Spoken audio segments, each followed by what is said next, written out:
Coba. Ya. Dan kemudian membaca bukan sekedar tahu huruf ya teman-teman, tetapi lebih kepada kemampuan memahami. Jadi eh, membaca itu bukan hanya sekadar oh ya kita tahu membaca gitu, membaca rangkaian huruf kemudian rangkaian kata, tapi tidak mengetahui maknanya. Berarti itu bukan bukan sekadar itu hanya sekadar membaca ya, tapi membaca itu lebih luas sebenarnya daripada itu. Setuju tidak dengan hal ini teman-teman? Kalau setuju saya mau lihat acungkan jempolnya dong, reaksinya. Oke. Oke, thank you. Terima kasih. Terima kasih ya teman-teman. Oke, kita lanjut.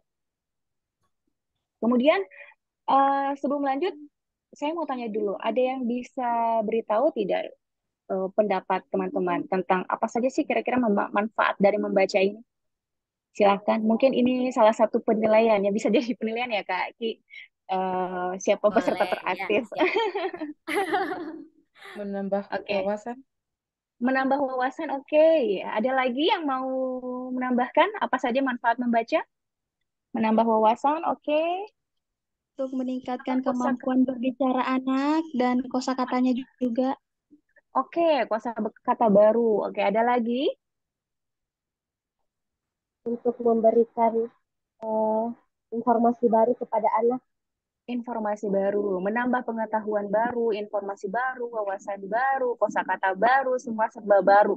Ada yang tidak suka, ada yang tidak suka hal-hal yang baru, pasti semua suka yang baru ya. Ya, baju maunya baju baru kalau Lebaran. Betul ibu-ibu? Betul teman-teman? Nah, Betul. kemudian eh, membaca juga ini menjadi salah satu hal yang bisa mengurangi kita dari tingkat stres. Salah satu manfaatnya. Percaya tidak? Ada yang percaya? Jadi kalau ibu sudah Kayak mulai stres, ya, kalau ibu sudah mulai stres, coba dia membaca, coba dia menulis. Itu insya Allah bisa mengurangi. Jadi kita kita sepaham ya bahwa manfaat membaca ini sangat-sangat banyak sekali kalau kita rincikan ya. Oke, salah satunya tadi yang beberapa hal yang teman-teman sudah katakan. Oke, kita lanjut ke slide berikutnya.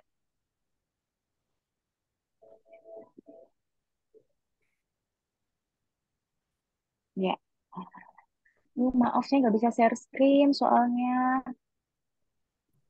Selanjutnya boleh tunggu. Sebentar ya, sebentar saya.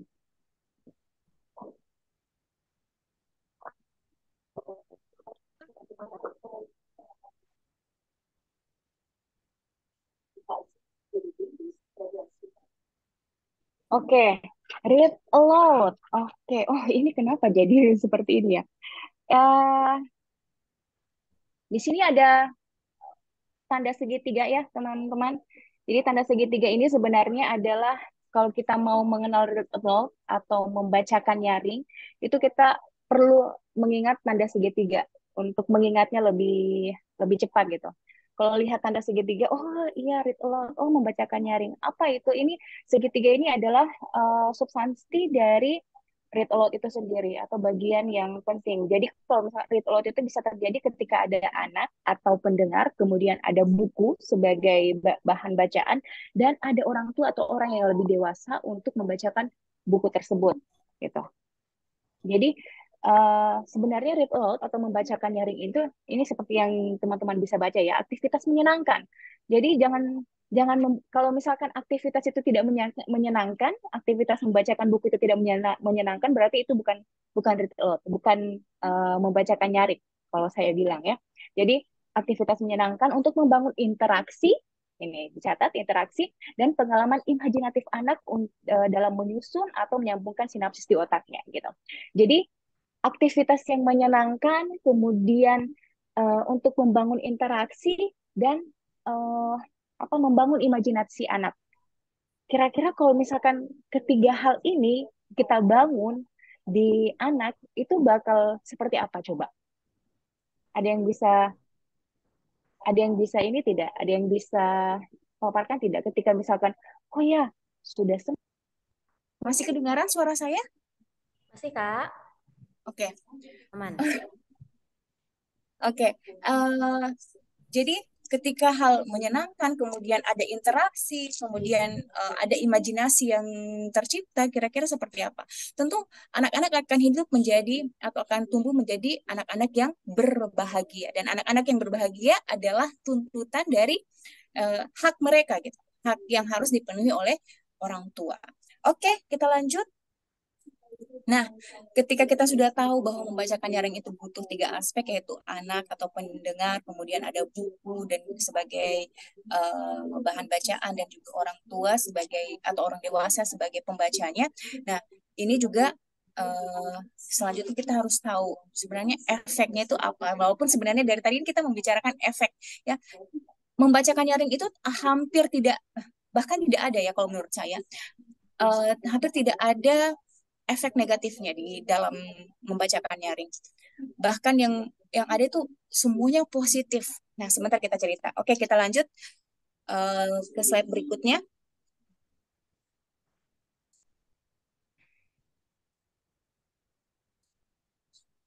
Nah, ini. Nah, yang foto ini terlihat tidak sebelumnya ya. Di situ apa membacakan nyaring? Buku dibaca oleh anak saya. Jadi buku saya sudah dibaca oleh anak saya yang usianya 2 tahun. Dan modelnya, lihat, model membacanya itu kayak, aduh, nyaman banget, kayak ngerti banget gitu. Dia sudah tahu bahwa ini buku terbalik atau tidak gitu. Dia sudah paham cara memegang buku kayak gimana. Oh, karena mungkin dia sering melihat orang tuanya membacakan buku baring, nah dia juga ikut berbaring ya. Seperti itu, salah satu efek yang tercipta saat membacakan nyaring. Membacakan nyaring harus menyenangkan ya, sekali lagi menyenangkan agar bisa menciptakan pengalaman menarik untuk pendengarnya. Sehingga ia akan mencintai aktivitas membaca dan menjadi pembaca sekaligus pembelajar sepanjang hayat. Jadi tujuan dari membacakan nyaring itu sebenarnya bukan untuk anak-anak bisa harus membaca, harus tahu huruf, harus bisa baca banyak buku gitu. Bukan seperti itu teman-teman ya, tapi bagaimana aktivitas membaca ini kita harus menciptakan kenangan indah. Oh iya, aktivitas membaca itu ternyata menyenangkan, aktivitas yang menarik gitu, menimbulkan pengalaman-pengalaman yang membuat anak-anak senang dengan buku. Kemudian akhirnya ketika dia senang dengan buku, dia senang dengan aktivitas membaca, dia akan menjadi pembaca. Nah, ketika dia sudah akrab dengan buku, ya, dia akan jadi pembaca, dan para pembaca itu pasti otomatis menjadi pembelajar sepanjang hayat. Itu dia. Oke, kita lanjut ya. Ini masih banyak. Kalau kita mau rincikan, di slide selanjutnya itu ada efek reward selanjutnya. Nah, ini ya teman-teman. Wow, banyak ya. Ini sih tidak banyak. Ini cuma 8 saja. Ini lebih, kalau kita mau rincikan ada banyak. Jadi uh, efeknya itu anak-anak bisa dapat melatih pendengarannya, bagaimana caranya ia menyimak, kemudian dia akan senang, dia akan berimajinasi, dia akan dilatih fokusnya untuk mendengar, dilatih fokusnya untuk melihat apa yang kita tunjukkan, kemudian otomatis dia akan mendapatkan pengetahuan, kemudian terbangun bonding, bonding ya, ini salah satu hal yang uh, efek yang paling berdampak, yang paling berdampak menurut saya, yang paling positif itu adalah membangun bonding, membangun interaksi yang lebih lekat antara anak dan orang tua. Kemudian otak jadi aktif, teman-teman. Ini dia, otak jadi aktif kan, keterampilan lain juga meningkat. Nah, di sini ada beberapa pernyataan yang bisa teman-teman baca.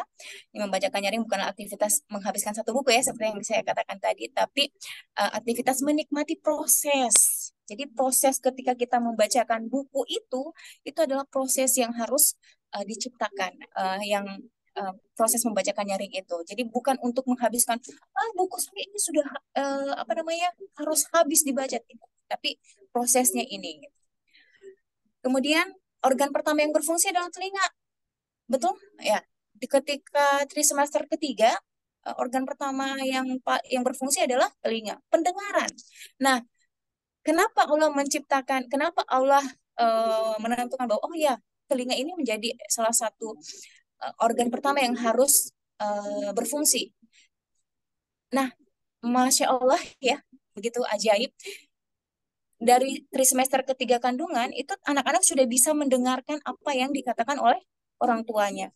Jadi eh, dari situlah aktivitas membacakannya yang sebenarnya bisa kita mulai. Nah, otak anak saat lahir belum sempurna teman-teman ya. Terdapat ya kita tahu bersama, terdapat triliunan serabut yang belum tersambung. Nah, untuk menyambungnya ini tanggung jawab orang tua. Salah satu cara untuk menyambungkan sinapsis-sinapsis otak atau serabut-serabut dalam otaknya itu adalah dengan membacakan secara nyaring atau read aloud. Membacakan nyaring adalah keterampilan yang wajib dilakukan di rumah, di sekolah, bahkan dimanapun. Jadi, teman-teman yang hadir, yang sampai saat ini tuh sekitar 40 peserta ya, eh, ini punya kewajiban. Jadi, yang hadir saat ini itu punya kewajiban untuk bisa membacakan nyaring dimanapun, kapanpun kepada anak-anak. Anak kandung, mau anak tiri, murid gitu kan, anak didik gitu. Anak siapapun itu kita harus sama-sama menjadi orang yang bertanggung jawab untuk bagaimana menciptakan hal yang menyenangkan atau menciptakan sebuah pengalaman baru yang menarik tentang membaca kepada anak-anak. Oke? Saya terlalu cepat tidak menjelaskannya. Dipahami tidak? Paham. Paham ya? Alhamdulillah. Oke. Oke, kita bisa lanjut ke slide selanjutnya. Oke, paham. Oke, kita lanjut ke slide selanjutnya ya. Nah, ini dia. Mengapa sih read aloud atau membacakan nyaring itu penting untuk dijadikan sebuah kebiasaan? Kenapa? Ayo, kenapa? Nah, di sini ya. Karena anak ini kita berkejaran dengan usia anak. Anak itu terus tumbuh. Kita nggak mungkin, tunggu, jangan tunggu dulu, tunggu, jangan cepat besarnya. Nggak mungkin kan? Kadang-kadang tuh biasa postingan emak-emak sekarang, cepet banget sih, aduh udah gadis anak, aduh sudah apa dewasa anak, aduh sudah ini. Nah, sebenarnya hal-hal seperti itu secara spontan merupakan sebuah penyesalan. Nah, kalau tidak mau menyesal, itu lebih baik repot-repot sekarang deh, ya teman-teman. Jadi bekerja dengan usia anak. Cukup 10 menit saja ya setiap hari. Kalau kita mau mulai itu cukup 10 menit saja. Dan uh, di dalam 10 menit itu ini kita sudah memenuhi gitu. Memenuhi kewajiban kita atau memenuhi kesejahteraan anak kita yang terkait dengan emosionalnya, kemudian intelektualnya dan juga spiritualnya. Kemudian otak anak itu butuh diaktifkan, teman-teman. Jadi begini, ada sebuah artikel yang saya baca bahwa saat ini kebanyakan otak anak itu tidak aktif. Kenapa? Karena dia melihat benda bergerak setiap saat. Jadi begini, kerja otak itu teman-teman, kalau dia melihat video itu hal yang sudah jadi, gitu kan? Itu hal yang sudah jadi. Oh ini bergerak, misalkan film Upin Ipin lah. Oh, Upin bergerak, oh Upin menangis, oh Upin ini dia mendengar, dia melihat langsung gitu. Itu otak itu sudah langsung menerima plak gitu. Kayak gitu kan. Jadi otaknya itu sudah selesai menerima. Tapi kalau kita membacakan buku, itu otaknya diaktifkan, teman-teman. Apanya yang diaktifkan? Karena tidak bergerak. Nah, termasuk bukan bukan anak-anak sebenarnya. Semua kita yang sedang menonton video, yang scroll TikTok, yang scroll Reels Instagram, ya, itu sebenarnya kita sedang menonaktifkan otak kita, ya teman-teman. Iya, serius. Karena semua yang kita nonton itu adalah barang yang sudah jadi, sudah selesai, tinggal di oke, langsung nyantol ke otak. Sudah selesai diproses oleh otak, tidak perlu proses yang panjang. Tapi ketika membaca buku, coba lihat, ada kata, ya. Lihat nih. Ini kalau misalkan kata per kata dengan penelitian komunikatif, ini kita membuat otak menjadi aktif.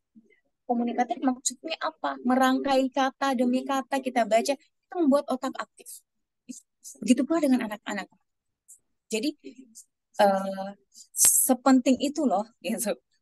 Nah, kemudian membangun rasa empati ya. Jadi anak-anak yang eh, apa namanya, yang saya lihat yang sering dibacakan buku oleh ibunya, orang-orang tuanya di rumah, itu punya rasa empati yang lebih luas ya. Karena apa? Ada banyak cerita anak yang menimbulkan rasa empati itu. Jadi anak-anak sudah tahu bagaimana mengelola rasa empatinya.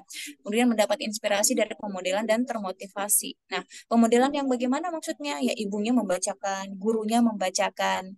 Ada banyak ibu guru ya yang hadir di sini. Ada. Ya, guru punya tanggung jawab yang besar ya terkait ini. Kemudian membaca mata pelajaran dan terbesar, eh, membaca merupakan mata pelajaran terbesar dan terpenting, teman-teman. Jadi membaca ini ya semua mata pelajaran itu diperlukan dengan membaca gitu. Nah, jadi dengan membaca ya ada merasa ingin tahu tentunya, kemudian mereka akan menemukan jawaban, kemudian memancing mencoba hal baru dan akhirnya mendapat pengalaman. Oke, kita lanjut slide selanjutnya. Jadi kita sepakat dulu ya bahwa read aloud atau membacakan nyaring ini punya efek yang luar biasa. Setuju? Tulis di kolom chat, saya mau lihat interaksi teman-teman. Setuju tidak? Kalau tidak kita nggak usah lanjut. Aduh, ngancam. Setuju, setuju, setuju. Masya Allah. Oke, setuju ya bahwa aktivitas membacakan nyaring ini merupakan satu hal yang wajib kita lakukan, apalagi sebagai orang tua. Salah satunya untuk memenuhi hak anak, hak kesejahteraannya dia dalam segi emosional, spiritual, dan juga intelektual tentunya.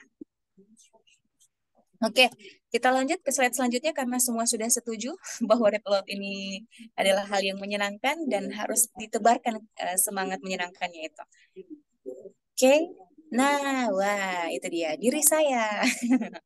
Oke, saya sedikit pamer ya bahwa uh, artinya gini teman-teman, bahwa saya ini berbicara karena memang alhamdulillah dari tahun 2018 ya, termasuk baru sebenarnya, saya memulai untuk bagaimana membacakan nyaring kepada anak-anak dan kemudian menularkannya kepada seluruh anak-anak di Kota Kendari meskipun tidak semuanya, dengan cara membuka lapak baca secara mandiri dulu di tahun 2018, dulu di MTQ di mana, Taman Kota Kendari ya. Ini ada yang dari luar Kota Kendari tidak? Ya.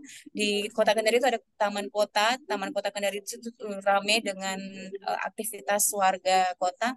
Ya, di situ saya mulai untuk membuka lapak baca secara gratis. Untuk apa? Untuk memulai apa? Menyemarakan, bukan menyemarakan sih, menebar virus ya, menebar virus bahwa membacakan nyaring itu ada. Ya, virus baik lah ya. Nah, kemudian bagaimana caranya kita memulai? Mulai dulu. Caranya adalah dengan dimulai sedini mungkin. Kemudian siapkan waktu. Kemudian lakukan dengan konsisten. Jadi waktu ini memang ya saya tahulah ya kalau misalkan ada ibu-ibu pekerja, kemudian pulang ke rumah masih ngurus ini nggak ada waktu, Mbak Dia. Nggak ada waktu. Terus anak-anakmu dilahirkan itu untuk apa gitu kan, kamu punya tanggung jawab besar di situ. Jadi haruslah meluangkan waktu untuk bagaimana membangun bondingnya dengan cara membaca, salah satunya dengan cara membacakannya, dan lakukan dengan senang hati, jangan terpaksa gitu ya, jangan terpaksa, dan konsisten. Konsisten ini yang sulit tapi bukan berarti tidak bisa dilakukan ya teman-teman ya. Oke, kita mulai. Bagaimana caranya kita memulai membacakan nyaring? Ke slide selanjutnya.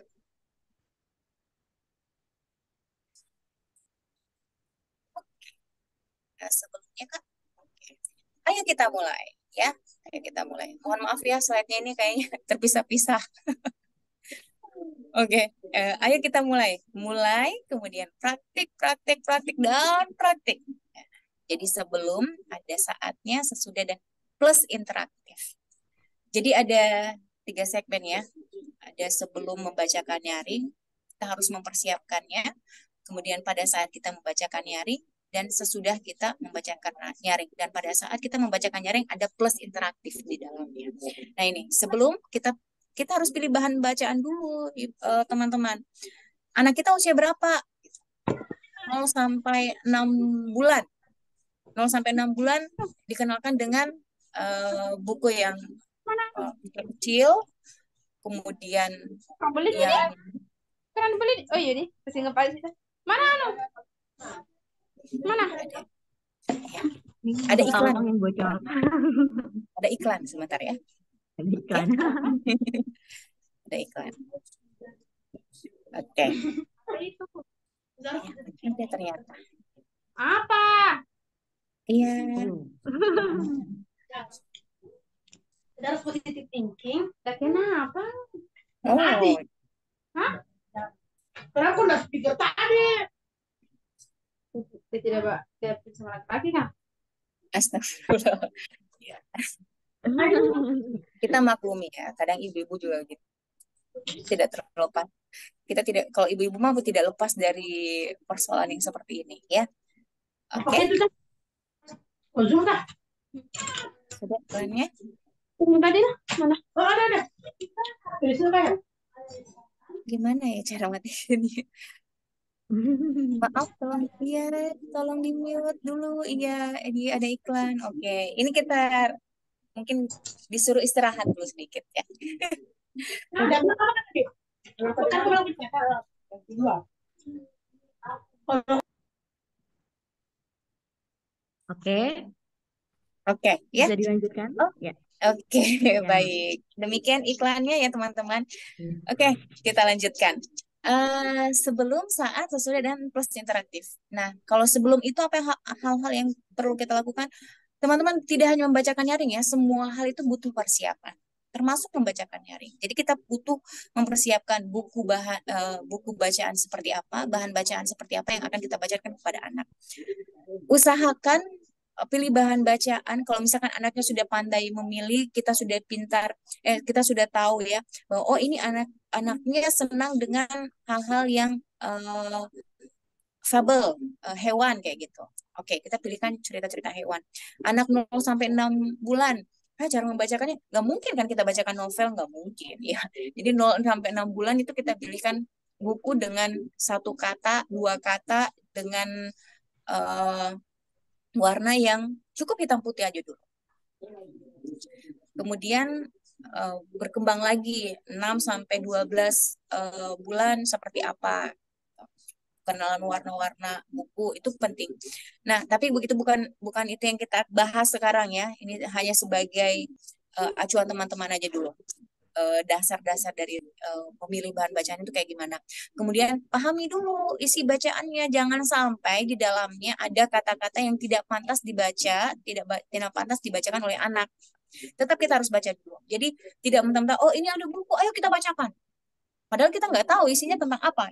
Jadi tetap harus memahami isi bacaan dulu. Kemudian kita bisa lihat nih, oh prediksi isi bacaan itu kayak, oh ini tentang ini, kayak sepertinya ini akan mengarah ke sini deh.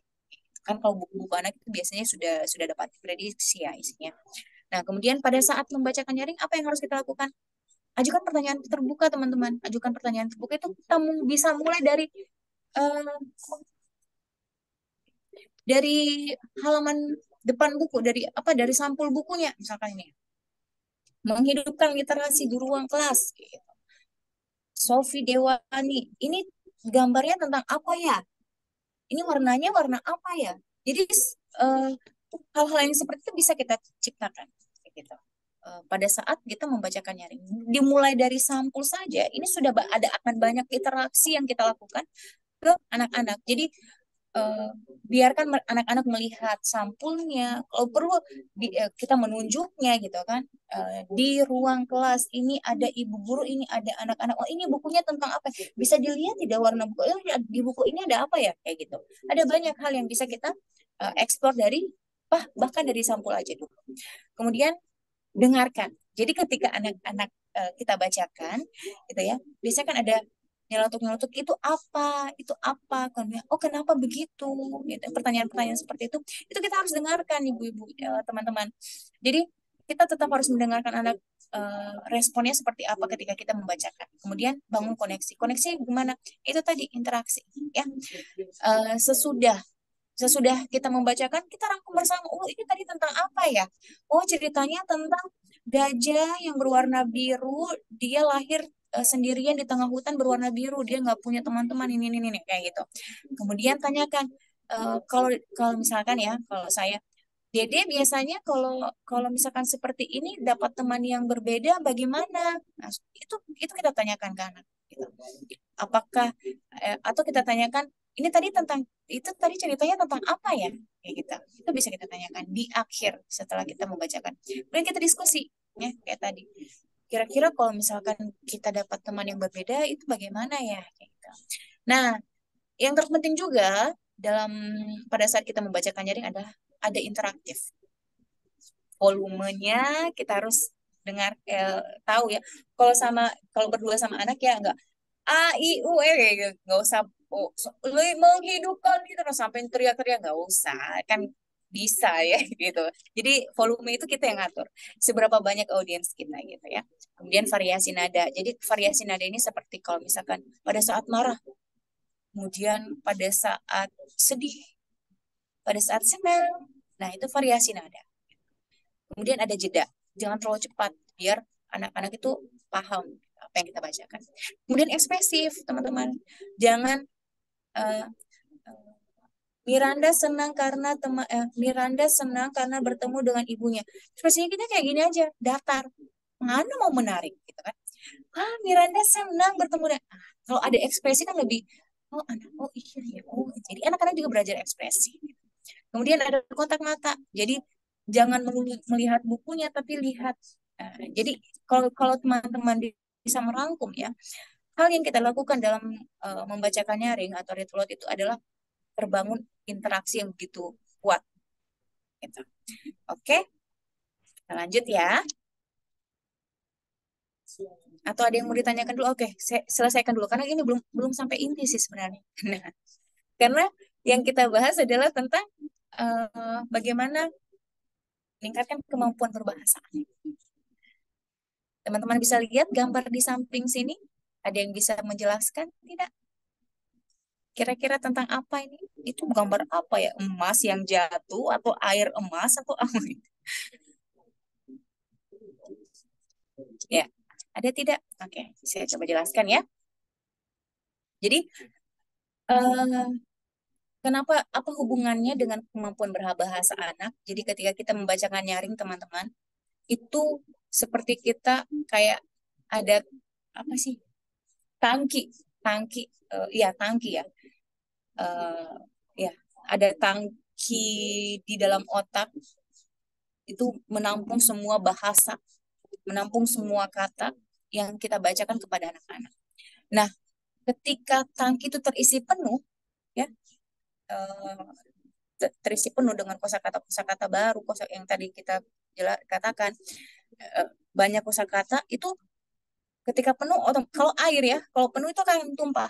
Nah, itu akan mengisi ruang bicaranya, kemudian ruang membacanya, dan kemampuan menulisnya. Jadi seperti itu. Perlu teman-teman pahami bahwa kemampuan berbahasa itu bukan hanya sekedar bisa komunikasi kayak gini. Oh, anak-anak sudah bisa bilang mama, anak-anak sudah bisa bilang papa. Tidak seperti itu.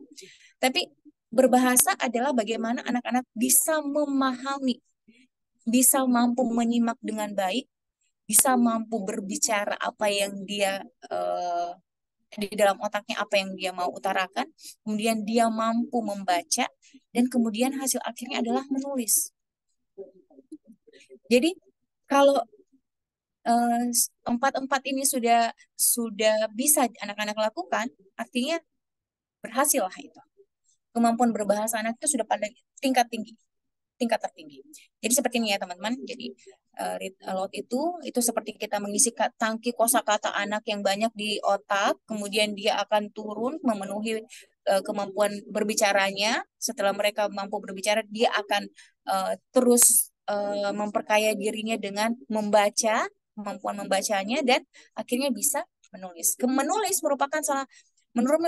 merupakan kemampuan bahasa tertinggi karena dia sudah ada kalimat Pramudia Nettanur bahwa untuk menjadi seseorang yang bisa dikenang, adalah dengan cara menulis. Untuk bisa menjadi sesuatu yang orang-orang pahami atau orang-orang bisa ingat itu dengan cara menulis. Jadi kalau misalkan kita belum bisa menuliskan apa yang kita ketahui, artinya kita belum pengetahuan atau kemampuan berbahasa kita itu belum sampai kepada standar tertinggi. Jadi ketika anak-anak sudah mampu, makanya kenapa ingat tidak kalau masa-masa dulu kita disuruh mengarang cerita, gitu. Tuliskan, kan? Coba tuliskan kisah dulu ya, nggak tahu kalau sekarang. Karena anak saya yang SD itu sudah tidak ada pelajaran merangkai merangkai ini, menulis apa pengalaman kayak gitu. Oke, kita bisa lanjut. Nah, ini perkembangan bahasa. Di sini saya sengaja sematkan gambar bapak-bapak. Ada yang tahu kira-kira kenapa? Jadi saya tidak hanya sekadar di presentasi saya itu tidak hanya sekadar menampilkan gambar ya teman-teman, tapi semua ada maknanya. Kalau ada yang bisa jawab, akan ada hadiah spesial dari saya. Dicatat ya Kak Kiki ya. Oke, wow. Ayo, peserta. Jangan lewatkan Kira-kira kesempatan ini. Kapan lagi ya, Kak? Dapat hadiah dari Kak Dia. Kapan lagi ya? Jangan-jangan buku nih, Kak. Nah, Bukunya Kak Dia banyak banget soalnya ini. Masya Allah. Banyak banget. Ini ada ya di Mung- obrolan chat. Oh, ya, ada yang oke, di kolom chat tadi sudah ada satu orang katanya tadi apa ya? Mungkin ini bahasa anak itu tidak hanya diterima dari ibunya, tapi Mm-mm. melalui ayahnya juga. Jadi anak Mm-mm. menerima bahasanya dari ayahnya, gitu. Kayaknya Oke, seperti itu.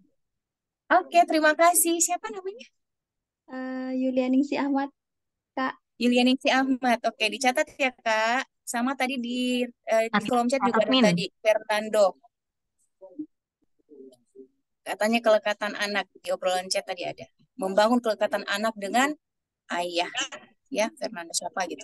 Jadi ada dua orang. Oke, terima kasih sudah merespon. Jadi benar ya. Jadi kalau sedari tadi dari awal yang mungkin kita bahas oh ini ibu, ini gurunya, tapi keterlibatan ayah itu penting. Makanya kenapa ada sebuah penelitian yang mengatakan bahwa perkembangan bahasa anak perempuan itu lebih cepat daripada anak laki-laki. Salah satu, ini saya nge-freeze nggak? Halo? Halo? Iya, Kak. Kedengaran? Nge-freeze nggak?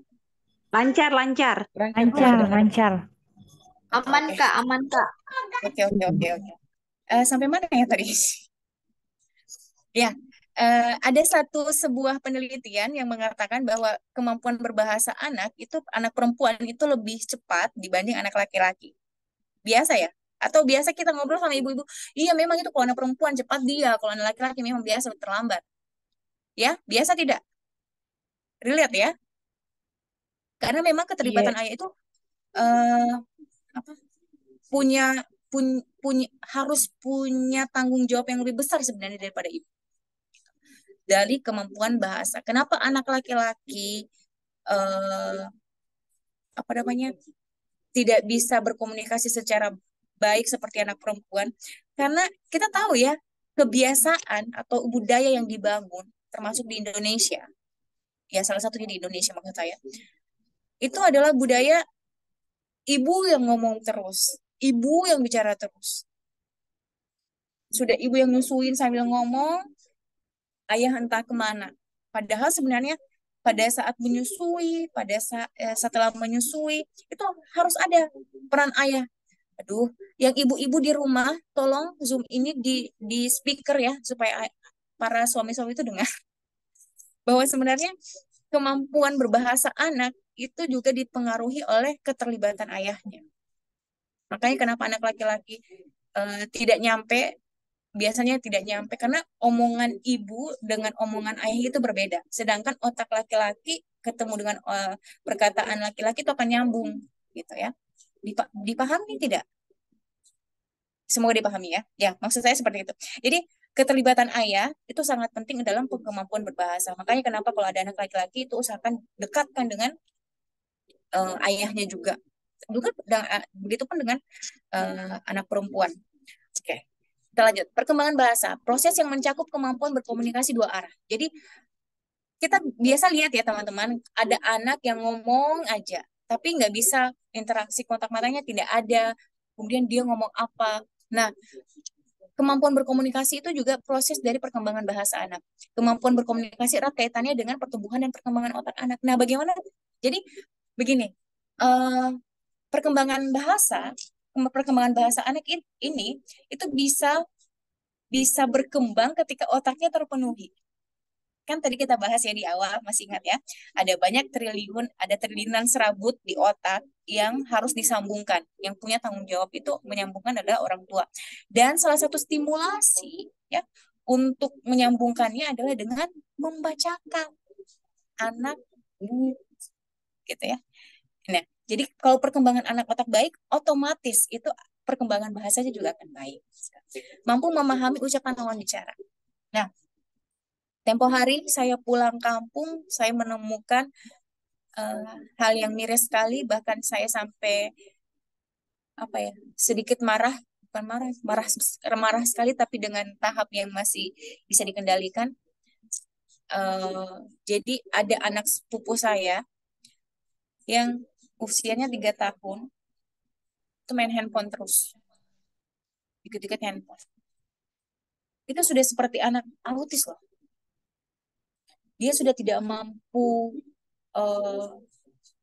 mendengar namanya dipanggil, dia bukan tidak mampu mendengar, tidak mampu merespon namanya ketika dipanggil, ketika kita berbicara, sungguh menyedihkan gitu kan. Jadi saya punya tanggung jawab, saya merasa bahwa punya tanggung jawab untuk menebarkan, jangan dong anak-anak dikasih handphone gitu ya. Tapi ternyata di sisi lain sepupu saya sendiri gitu. Ya, karena memang jauh ya. Dan itu sudah rusak banget otaknya. Astagfirullah. Jadi jangan sampai ya. Jadi kita yang ikut Zoom ini kita punya tanggung jawab sama-sama untuk memperbaiki otak anak-anak Indonesia. Kemampuan komunikasi adalah keterampilan yang didapatkan anak dari pengalaman berbahasa. Ya, pengalaman berbahasa itu didapatkan dari membaca buku. Oke, sampai sini dipahami? Masih kedengaran kah? Saya takutnya terpental. Kita lanjut. Masih kedengaran kah? Oke. Kemampuan berbahasa. Jadi teman-teman ya, kemampuan berbahasa itu ada 2 jenis ya. Reseptif dan ekspresif. Reseptif ini ya, ini ada penjelasannya memahami suara dan bahasa, menggabungkan menjadi satu kalimat. Nah, 2 kata, 3 kata itu dijadikan satu kalimat. Berarti anak-anak sudah bisa kemampuan berbahasanya sudah ada, reseptif. Kemudian ada anak-anak yang ekspresif. Nah, memahami suara dan bahasa menggunakan kata dan gerak tubuh secara bersamaan atau bergantian. Jadi ketika anak-anak tidak bisa ketika dia bercoletan tapi tidak dipahami, dia mampu mengekspresikan. Itu juga kemampuan berbahasa. Jadi bukan hanya sekedar, kenapa anakku tidak bisa berbicara, tapi dia mampu mengekspresikan, dia lapar gitu.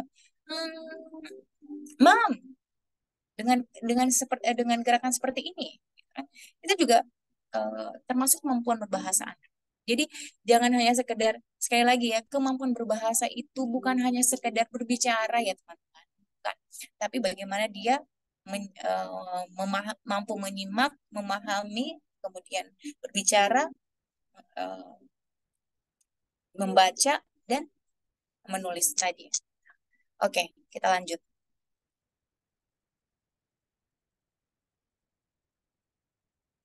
Nah, oke. Yang tadi kalau tentang ekspresif ya, tentang ekspresif itu, jadi itu terjadi sama anak saya yang keempat. Ya, anak saya keempat yang usianya 2 tahun. Saya sempat cemas. Ini kenapa anak? Ya, karena kecemasan ini timbul karena ada beberapa keluarga terdekat keluarga terdekat itu ini. Kenapa belum bisa bicara tapi dia mampu berekspresi. Oke, kemampuan berbahasa perlu iya saya kebanyakan ngomong ya, sudah jam astagfirullah. Kemampuan berbahasa perlu distimulasi. Perkembangan bahasanya bahasa umumnya adalah sebuah perkembangan alami. Namun perlu dilatih. Nah, ini tadi ya, teman-teman. Jadi, kemampuan berbahasa itu memang sebenarnya perkembangan yang alami, akan dialami oleh semua anak, tumbuh kembang, berkembang, tapi itu perlu dilatih, perlu dikembangkan. Jadi kalau kita tidak latih, tidak dikembangkan, itu akan pertumbuhannya ya statis gitu. Oke, 0 sampai 3 tahun segini, 0 sampai 6 bulan yang begini aja, mampu gini aja gitu. Bahkan ada yang menurun. Itu caranya dengan ngobrol, kemudian menanggapi, gunakan bahasa yang baik ya, bantu dengan gerakan tangan gitu ya. Bacakan cerita dan bernyanyi. Oke, kita lanjut. Sorry kebanyakan ini ya. Kita lanjut ke slide selanjutnya.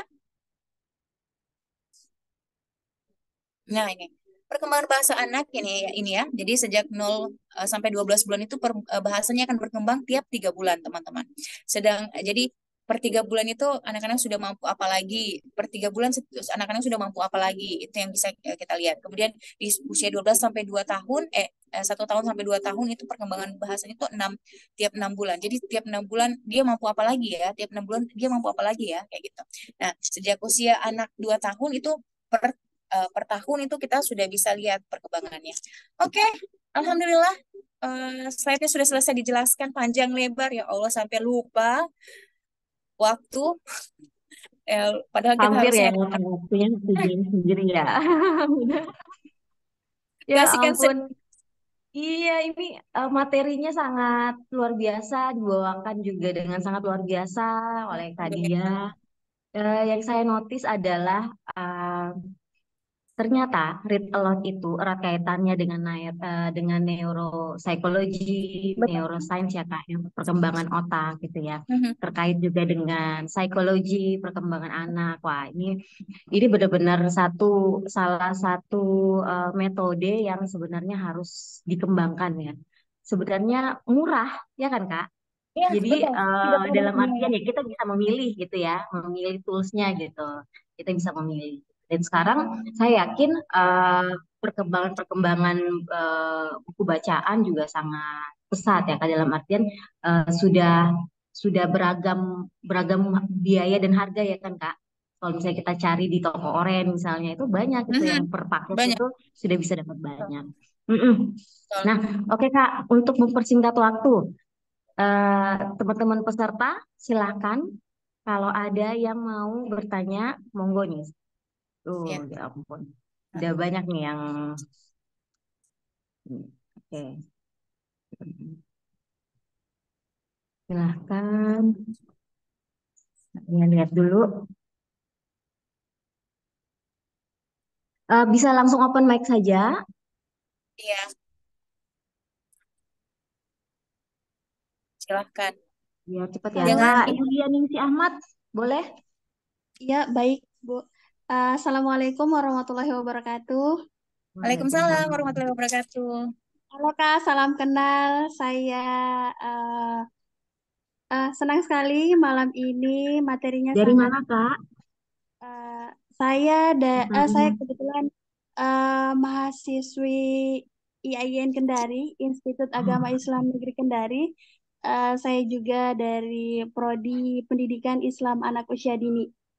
Keren. Oke, mahasiswa nih, mahasiswa. Ya, jadi cocok Silakan, sekali Kak. materinya. Ya, baik. Saya ingin bertanya, kan metode read aloud ini yang dibahas tadi yang untuk usia 5 tahun ke bawah nih, Kak.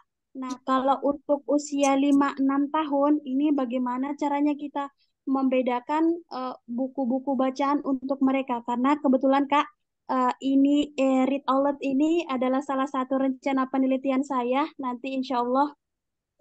Nah, tempat saya akan meneliti kebetulan di sekolah tersebut itu minim sekali Kak buku-buku di sana, terutama untuk buku-buku bacaan cerita di sana. Nah, di manakah kita bisa mengakses buku-buku cerita untuk anak-anak di sana gitu? Adakah link atau bagaimana Kak caranya untuk usia 5-6 tahun? Baik Kak, terima kasih. Itu saja dari saya. Wassalamualaikum warahmatullahi wabarakatuh. Waalaikumsalam warahmatullahi wabarakatuh. Terima kasih Yuli pertanyaannya. Langsung saya tanggapi ya. Ya, Ya, baik, Kak. silakan Kak. Jadi begini, read aloud ini bukan hanya untuk anak usia 0 sampai 6 tahun ya, teman-teman, tapi bahkan sampai dewasa pun itu kita bisa ber-read aloud. Ada sebuah kisah tentang read aloud itu sampai dilakukan eh, apa namanya, berbalikan gitu. Jadi ibunya sudah tua gitu kan, ibunya sudah tua, jadi anaknya yang membacakan. Jadi aktivitas Oh, ini itu wow. bukan, tidak mengenal usia ya, tidak mengenal usia. Bahkan sekarang pemerintah juga sedang menggalakkan membacakan nyaring itu di sekolah-sekolah, bahkan sampai di SMP, sampai di SMP gitu ya. Nah, kalau pertanyaannya buku apa sih, banyak kok akses ini, coba download Let's Read. Itu aplikasi Let's Read. Di Let's Read itu ada banyak ribuan judul buku anak.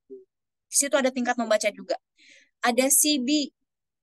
Nanti di grup insya Allah saya coba di grup ini ya, di grup webinar ini, di grup WA, saya akan coba share linknya. Jadi ada Let's Read, kemudian di CB juga, di Kemendikbudristek juga ada.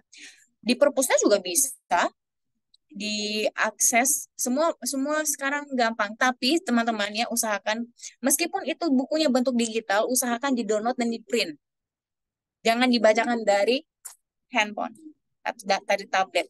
Boleh kalau misalkan anaknya sudah biasa dibacakan, atau misalnya anak-anak banyak, kita butuh screen yang besar. Karena membacakan nyaring itu bukan hanya sekedar membacakan, tapi kita harus berinteraksi. Ini apa? Menunjuk, harus ada kegiatan-kegiatan seperti menunjuk. Ini gambar apa ya? Ini oh seperti apa ya gitu. Gerakan tangan itu ekspresif, itu juga penting. Kayak gitu. Jadi ada banyak aplikasi yang bisa diakses oleh beliau untuk bisa memilih bahan bacaan. Salah satunya adalah Let's Read. Itu keren banget sih. Oke, sudah terjawab? Ada lagi? Oke, Kak Yulia. Kak Cece nih dari Kolaka nih, Kak. Oke. Silahkan. Baik, terima kasih. Saya Ceci Andini dari Bright Little Muslim Montessori School, Pomala, Kolaka. Miss, Masya Allah. di sini saya ada pertanyaan mengenai pilihan bahan bacaan. Di sekolah kami kan sebelum kuliah itu anak-anak itu kami bacakan buku terlebih dahulu. Kemudian anak-anaknya itu kami beri pilihan mau baca buku apa, atau dari kaminya sendiri, guru-guru dari miss-missnya sendiri yang pilihkan buku. Tapi pada saat kami bacakan itu kan tidak semua anak mau dengan buku itu. Jadi pada saat kami bacakan ada anak yang mendengar, tapi ada juga anak-anak yang lari-larian. Bagaimana caranya itu, Miss, supaya kita itu supaya anak-anak itu bisa menyukai buku yang kami pilihkan, supaya mereka semua itu kayak duduk sama-sama untuk mendengarkan begitu, Miss. Terus pertanyaan kedua, bagaimana caranya agar kami itu agar anak itu dapat kembali tertarik pada buku jika anaknya itu sudah terpapar gadget atau terkena demam gadget. Mungkin itu saja. Baik, terima kasih, Miss. Oke. Terima kasih Kak Cece. Wow, dari Kolaka Pomala, Masya Allah. Oke, jadi sebenarnya aktivitas membacakan nyaring ini adalah aktivitas menyenangkan, itu dulu. Jadi ketika tidak menyenangkan, jangan dilanjutkan.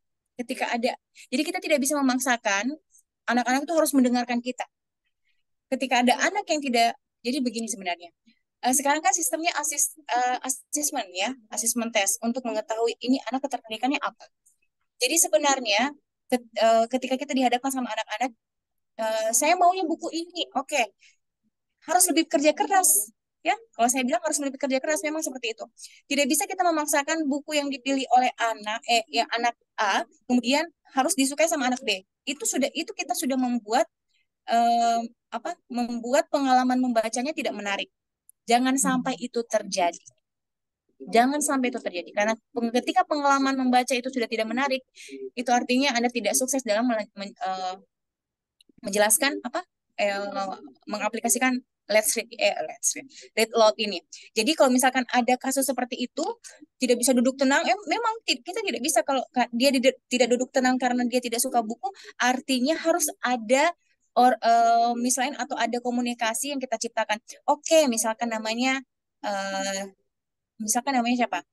Ridwan.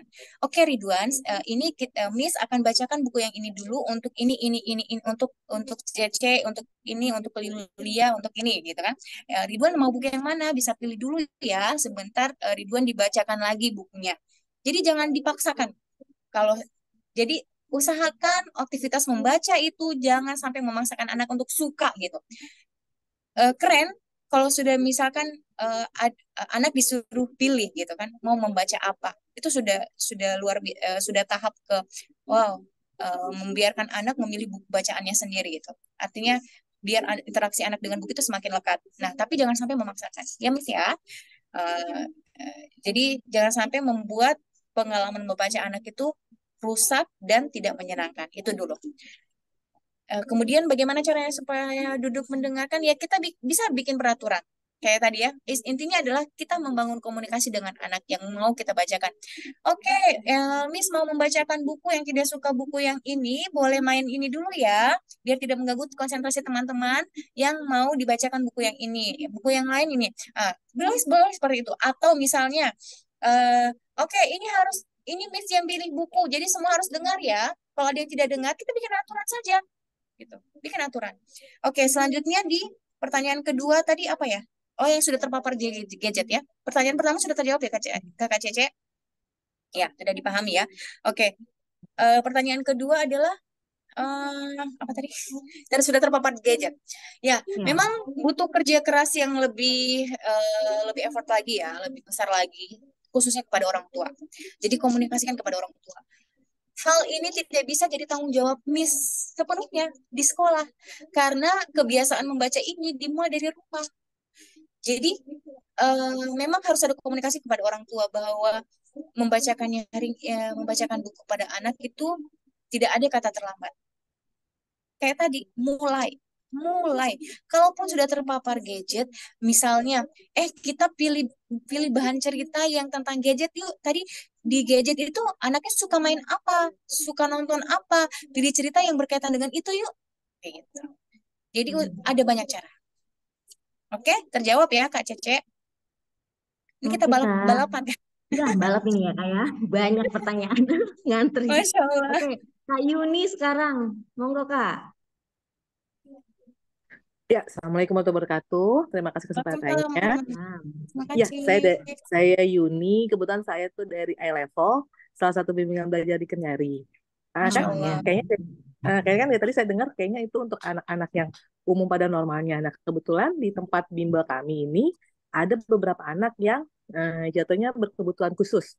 Jadi kayak tidak fokus, tidak itu. Jadi bagaimana caranya bila kita mengajak itu anak yang ini untuk bisa baca buku gitu kan, karena kita yuk baca buku, mereka asik sendiri gitu kayak tidak fokus karena kadang belajar juga mereka sambil mencoret-coret, jadi kita mengikuti dia tapi pas kita membaca ini yang rada susah, sedangkan kita kan dia tuh mengikuti kelas kalistung gitu. Jadi menurut Miss Diahnya bagaimana caranya untuk mengenai anak yang memang hilang tidak fokus banget itu, dan anak berkebutuhan khusus yang mungkin dari cara bicaranya belum jelas, ada yang speech delay, kita juga menerima gitu. Jadi mungkin penanganannya seperti apa? Ini boleh tahu anak yang berkebutuhan khusus ini usianya berapa? Berapa tahun? Usianya umur 3 tahun 4 tahun ya. Miss Amina atau Miss Dian kan ada beberapa teachernya ikut juga di ini, mungkin bisa masukkan. Saya nggak tahu di umur berapa tahun, tapi yang pasti itu kita anak-anak kalistung biasanya yang ikut di kami itu yang speech delay. Jadi memang orang tuanya tidak pernah nggak ngomong, tapi tiba-tiba pas kita ini ternyata mereka ada speech delay, tapi kita tetap terima. Tapi memang bermasalahnya di pada saat pembelajaran, mungkin kita mau coba untuk membaca read aloud itu kan, sedangkan saya sudah bikin ada pojok buku gitu. Jadi memang macam itu saya taruh buku. Tapi memang namanya anak begitu kan kurang fokusnya. Nah, bagian penanganannya untuk anak-anak keadaan seperti berikut gitu. Oke, menarik pertanyaan dari Kak Yuni. Jadi saya juga punya salah satu teman yang anaknya juga seperti itu ya. Jadi anaknya itu kurang fokus. Tapi begini, ada juga satu cerita bahwa gimana ya? Saya lupa nggak tahu didengar apa. Itu anaknya sebentar ya. Maaf, saya silakan masuk. Saya duluan soalnya tadi masuk. Oke, saya lanjut. Masih kedengaran kan suara saya? Iya. Ya. Ada di sebuah negara, jadi ada anak yang memang jadi begini. Membaca membacakan nyaring itu meskipun kita melihat anak ini tidak fokus dia sama kita. Salah satu salah satu keajaiban dari membacakan nyaring ini adalah anak-anak bisa mendengar. Jadi meskipun mereka tidak fokus, anak-anak itu bisa mendengar apa yang kita sedang ceritakan. Nah, kalau misalkan kita lihat dia sibuk ini sibuk, mungkin sudah seperti itu metode apa sih kalau dalam berkebutuhan khusus, cara mereka berkelakuan memang seperti itu kayak gitu ya. Jadi sudah seperti itu, jadi kita membacakan nyaring dengan usahakan suara itu bisa kedengaran. Nah, anak-anak itu meskipun dia tidak fokusnya sama kita, semua hal yang kita bicarakan, semua hal yang kita utarakan, yang kita baca dari buku itu mereka dengar. Itu mereka dengar. Jadi jangan sampai pupus harapan itu dilakukan terus-menerus sampai anak-anak itu, ini apa sih yang dilakukan? Akan ada masanya seperti itu. Jadi saya berbicara begini karena saya berbicara ada pengalaman gitu dengan teman saya yang membacakan anaknya yang berkebutuhan khusus juga, yang akhirnya alhamdulillah itu dia bisa langsung sayang sama buku gitu. Langsung sayang sama buku karena ibunya tidak berhenti membacakannya buku meskipun apapun kegiatan itu. Dan kemudian ibunya juga ini cerdas karena dia memberikan buku sebagai salah satu untuk dia mainkan gitu. Pada saat dia mainkan buku, jadi diberikan buku yang memang hardcover gitu ya, dia mainkan, kemudian kita nyelot ibunya menyeletuk, ini apa ya, ini gambar apa ya, dengan suara yang lantang gitu kan, sampai anaknya kedengaran. Meskipun anaknya hanya melirik begini, nggak masalah, itu sudah masuk loh sebenarnya kayak gitu. Jadi memang butuh effort yang lebih besar lagi gitu kan. Jadi yang harus lebih sabar, harus terus dilakukan, jangan sampai putus gitu aja. Yakin kalau apa yang kita bacakan itu didengarkan sama anak. Jadi metodenya adalah kita yang mengikuti mereka, tapi tetap kita ada di sampingnya dan membacakannya. Dia melihat aktivitas kita. Kayak gitu sih Kak Yuni.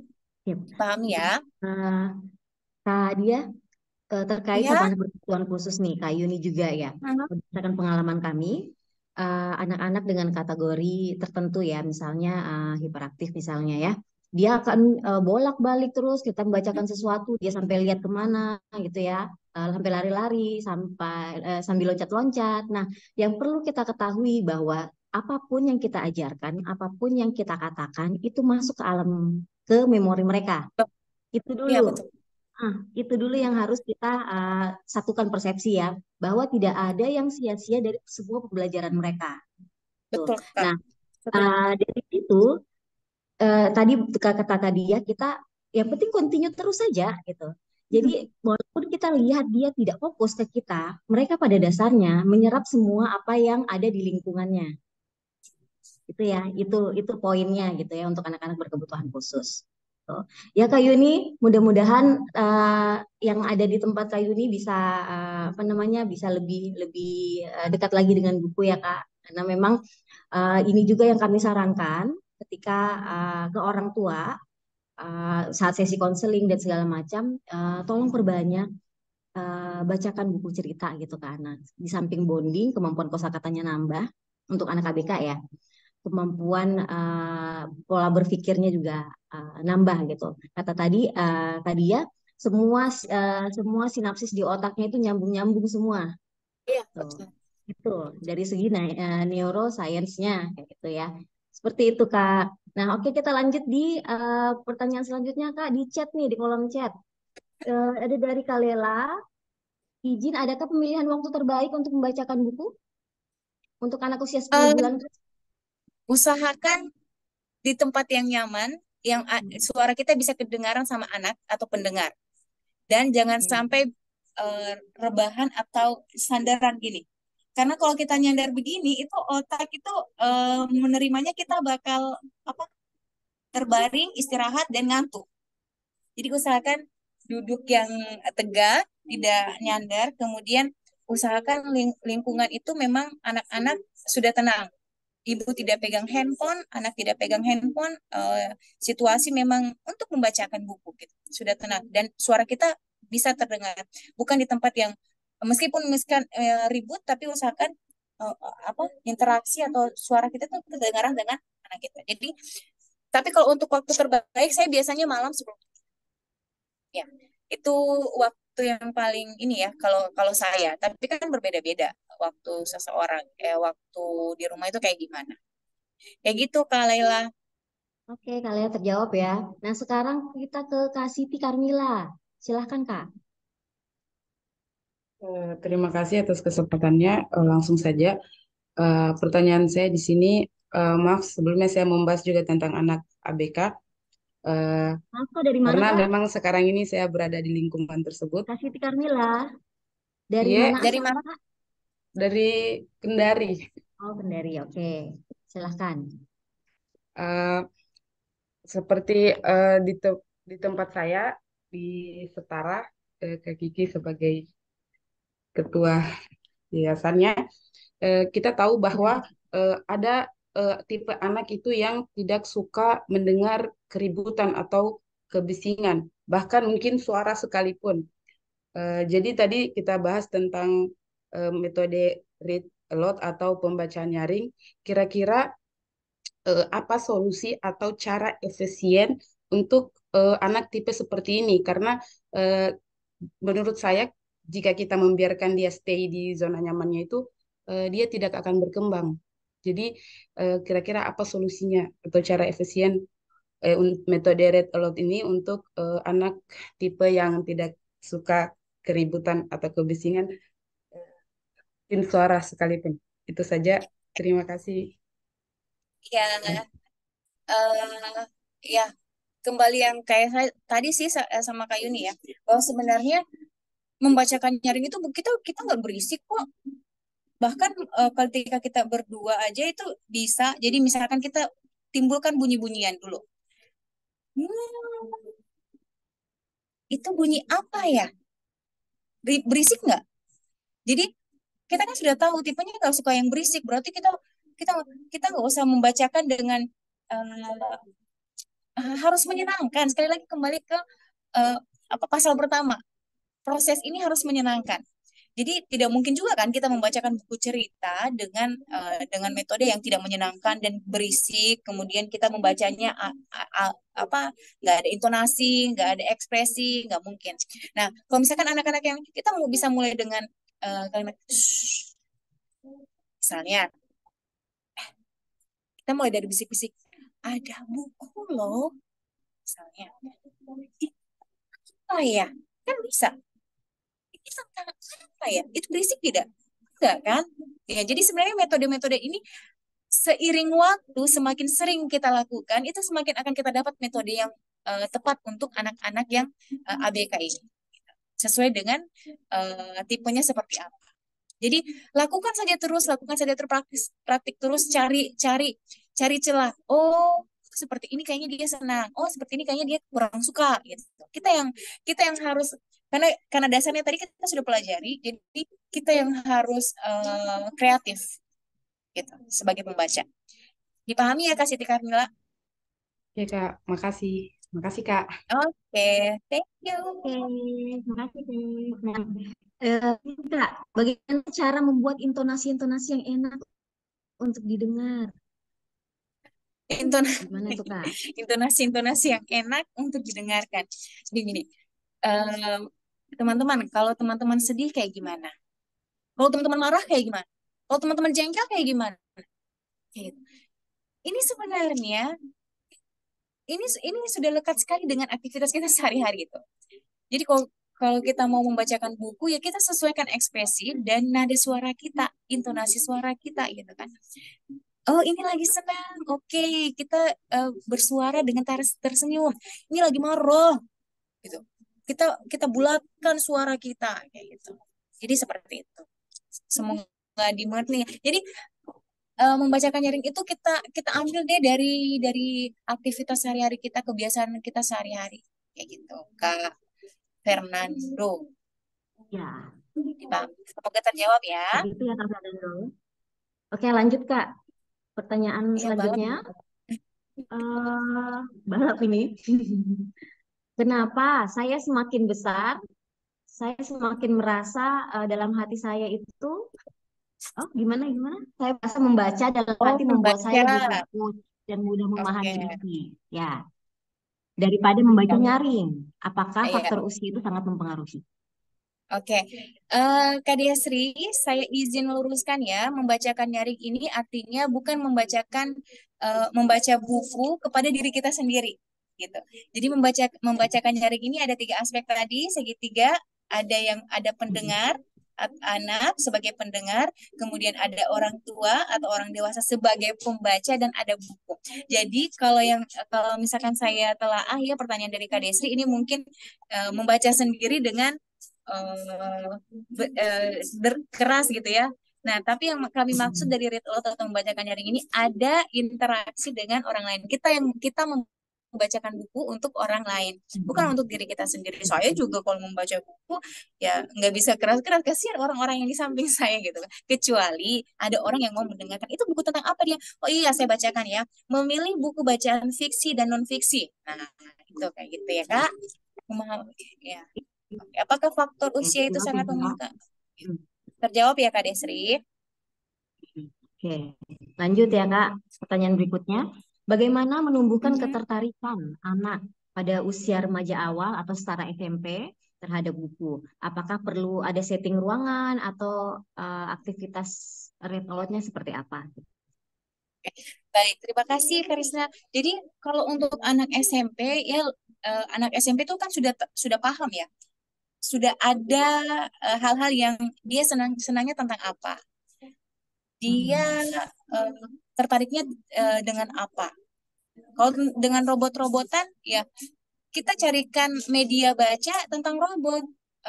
Dia senangnya memasak, kita carikan media baca atau bahan bacaan tentang memasak kayak gitu.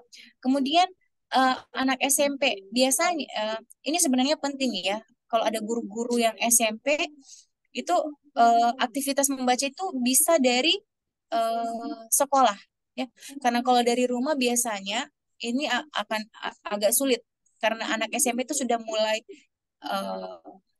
apa ya, pada tingkatan yang nggak mau sama orang tua lagi gitu.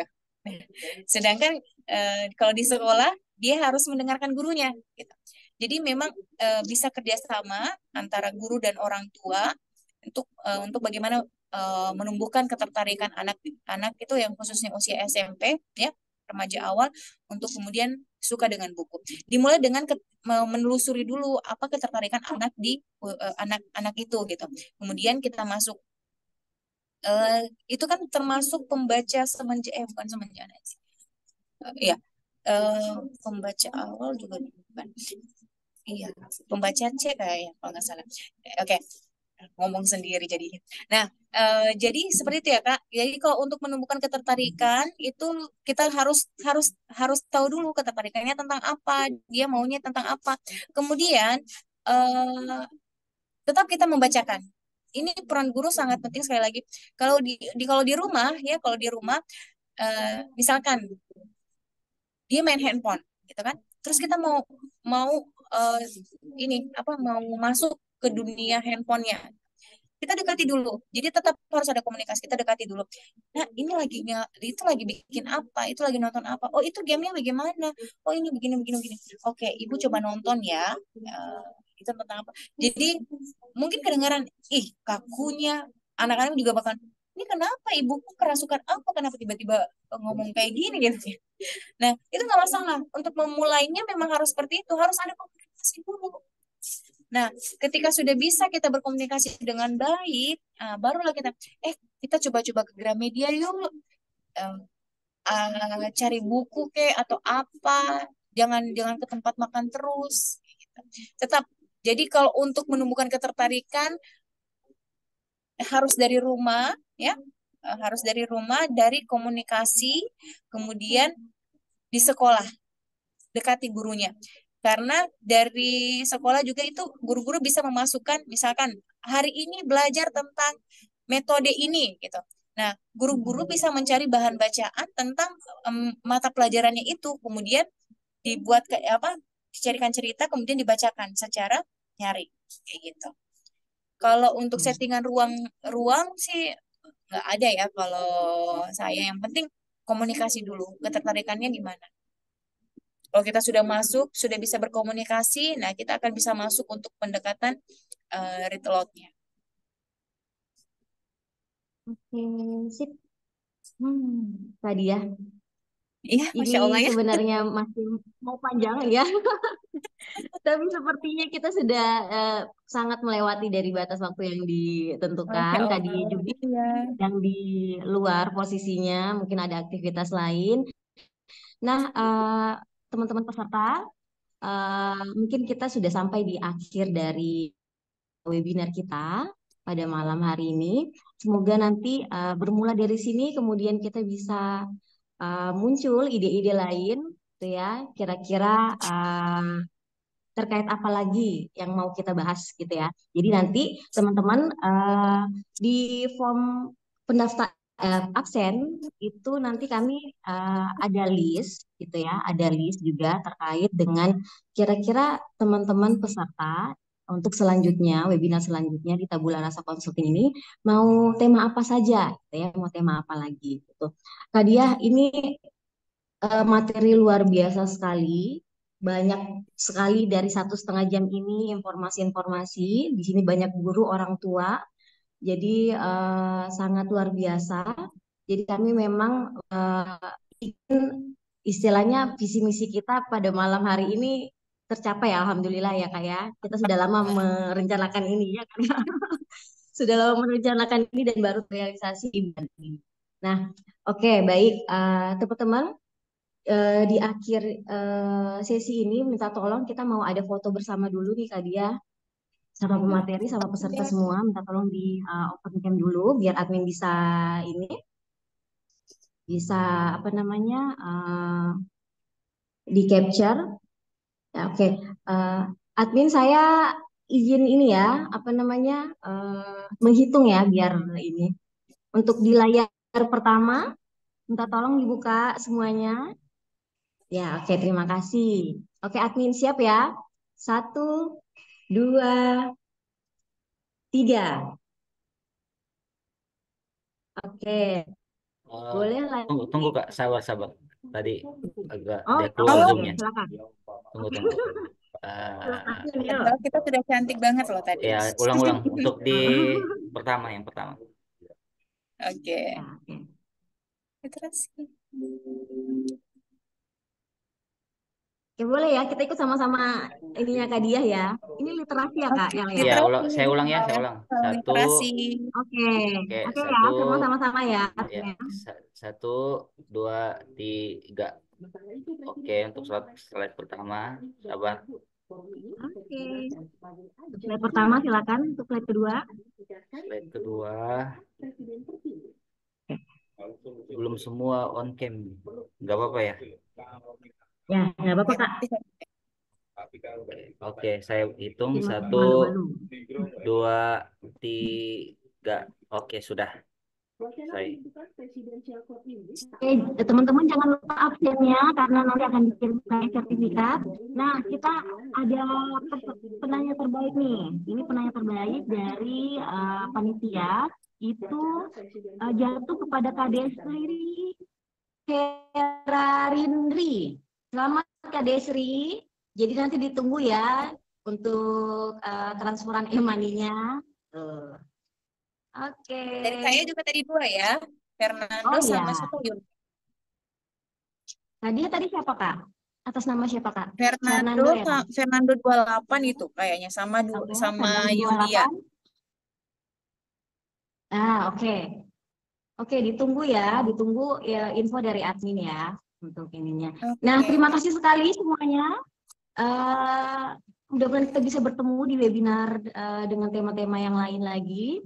Untuk kemudian ini saya kembalikan kepada panitia. Silakan Kak Yuli. Oke. Kak, aku boleh ini ya. Tadi kan banyak guru ya. Jadi ya, guru itu Iya, banyak guru ya. Jadi Mm-mm. guru itu sebenarnya sebuah apa ya istilahnya semua bacaan di ruang kelas itu benda mati. Yang menghidupkan itu adalah guru. Oke, Tugasnya sip. itu berat. Ya, semangat para guru. Semangat ya guru-guru, guru-guru TK nih ya. Saya mohon Ceria maaf lahir ceria lagi batinnya ya. untuk semua salah kata dan Makasih Kak Dia. segala galanya. Terima Semoga kasih berkenan. waktunya. Terima kasih. Silakan Kak Yuli, saya kembalikan. Terima kasih Kak Dia atas waktunya. Terima Baik, kasih. ya, baik. Terima kasih sekali lagi kami ucapkan untuk Kak Dia dan moderator kita Kak Andi Rizky Amelia.